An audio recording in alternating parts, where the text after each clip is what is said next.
Hello, I'm Kevin Ball from FXTrading Company, and I'd like to take another look at the currency pair euro-dollar and the dollar index. If we look at the first chart, which is the chart that we looked at on the 6th of September, which is the US dollar weekly,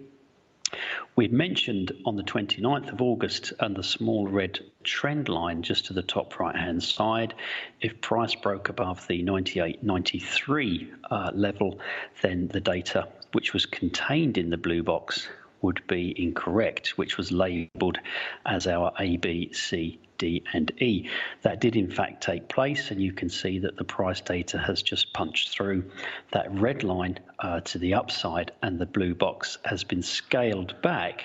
to what is labelled as our termination of wave D. If we look at the next chart, which is a weekly chart of the currency pair euro-US dollar,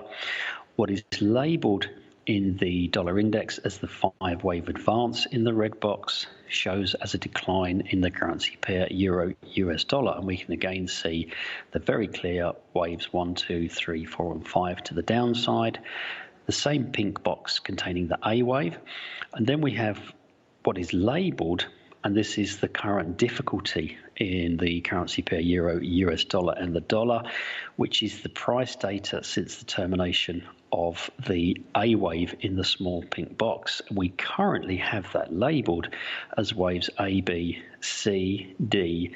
and E, and there's a question mark next to the termination of wave E. Now, when trading financial markets with Elliott wave principle, the questions are continuous, and this currency pair at this moment in time is no different,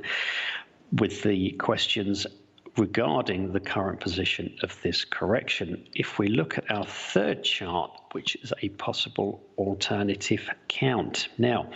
with this chart, what is labelled on the previous chart as A, B, C, D and E, if that is not indeed a correction, we would need to label it as a series of 1, 2, 1, 2. But this is something I would just simply not agree with, because the internal structures of these wave ones to the downside are an overlapping,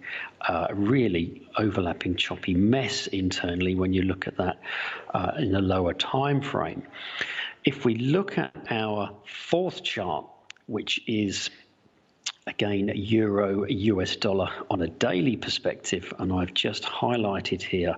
what could be the termination of wave D and the termination of wave E in red, and then a possible labelling internally for that E wave structure. And you can see that from the decline of the E wave, the market is not declining in clear 5-wave structures.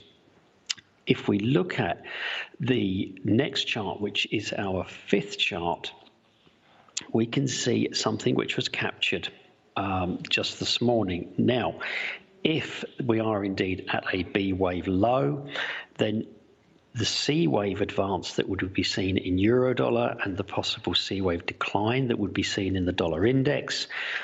would be seen as 5 waves, the advancing in 5 waves in euro dollar and declining in 5s in the dollar. So if you look at this final chart, which is a 180-minute chart, it's from the low, which is labeled wave E, and you can see a clear 1, 2, 3, 4 and 5 followed by a question mark.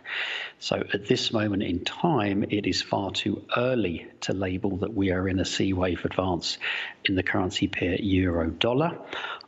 As I mentioned, there are a number of questions outstanding with this particular currency pair, and the position of the market from an Elliott wave perspective at this moment is not clear. So we will continue to watch and update the currency pair over the coming week, and we'll revisit the euro dollar and the dollar index next week and see how the position unfolds.